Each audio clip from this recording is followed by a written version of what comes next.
as you can see, the worm behind me is getting to that tassel stage, and that means we're within 7 to 10 days away from the silks emerging. When the silks emerge, that's when we have the greatest risk of damage from grasshoppers. So, here in the next couple of days, I really need to get some fencing panels made up to move the ducks back into the corn.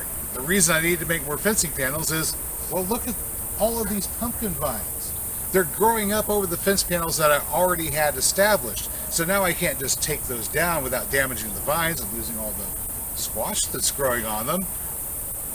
I just have to make more fence panels. That's all there is to it. Let's get to work.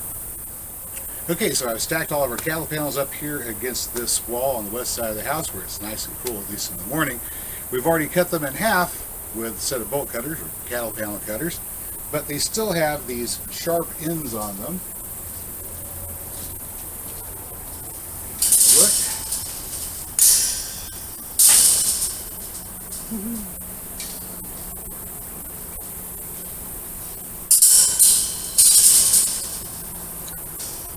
They have these sharp ends here that could cause injury if they're allowed to remain. So before I do anything else with these, I want to remove those sharp ends. Now, if I was going to be using these just strictly for trellis, I might leave those sharp bits on because you can drive them into the ground and add stability fairly easy with those sharp bits.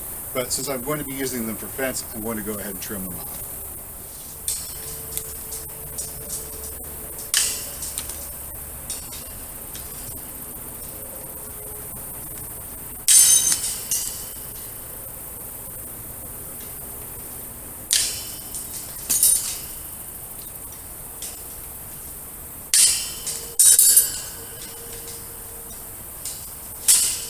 Okay, now that we've trimmed all the pokey bits off, it's time to wrap this thing up with some poultry netting.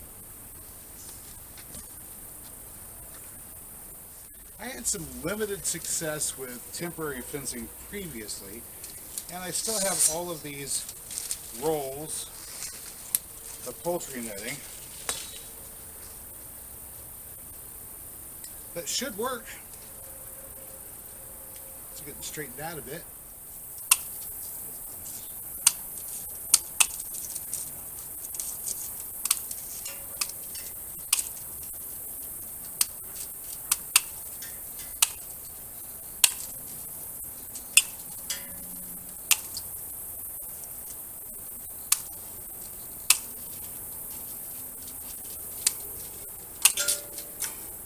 At this point, my objective is going to be to use the wire, or the poultry netting, to fix the poultry netting to the cattle panel.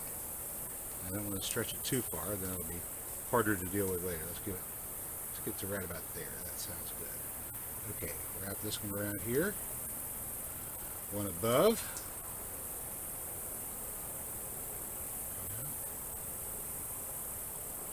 And one below.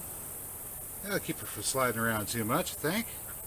Alright, so now I have the panel turned upside down, and I'm working on attaching the wire to the bottom of the panel. I've got it turned upside down, obviously, because I don't want to have to do this on my hands and knees. And I don't have to use any additional supplies. The wire of the panel itself provides me all I need to wrap it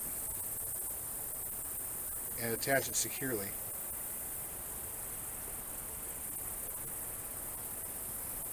To the bottom of the panel. And this means that the ducks can't push through at the bottom. Ducks in a natural environment would come upon a stream or a pond, and there would be a bunch of vegetation growing all the way around it.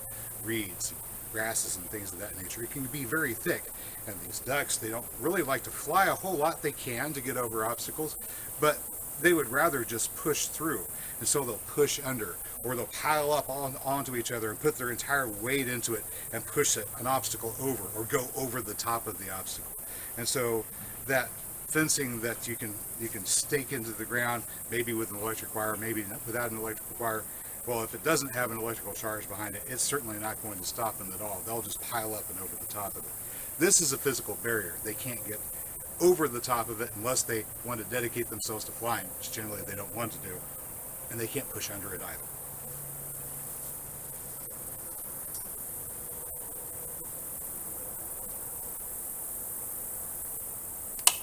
This will take me just a minute. You can use pliers here if you need to. I'm just going to get these in finger tight for now. There we go. Now the next one should be easier. Once again, remember, if you haven't used an angle grinder on these ends, they're going to be sharp, so don't rub them up against your legs or hands. You'll get cut quick.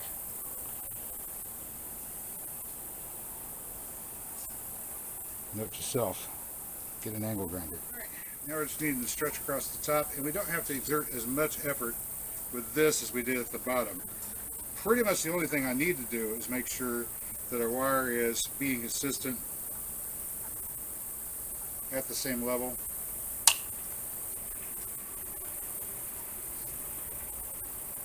And won't sag down at the top for some reason.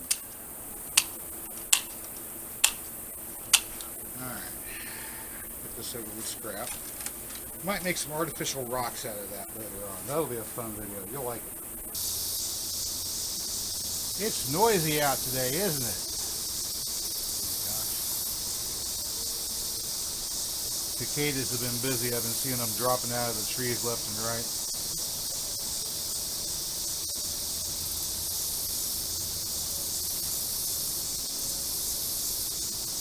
All that good circle of life stuff going on.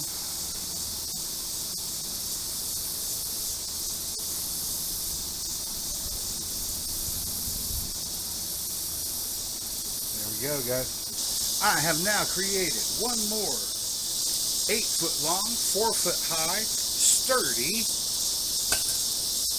very, very mobile fencing solution panel here. You can use this to keep your chickens in. You can use this to keep your ducks in. If you have good enough supports holding it up, you can use it to keep your goats in.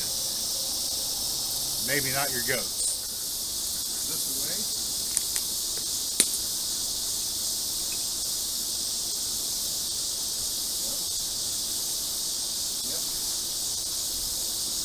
Need a few more of them. Well, alright, good people, I'm going to get back to work with the rest of this. I hope you found this video informative or entertaining. If you did, well, you know what to do. I'll catch you next time. Till then, get out there.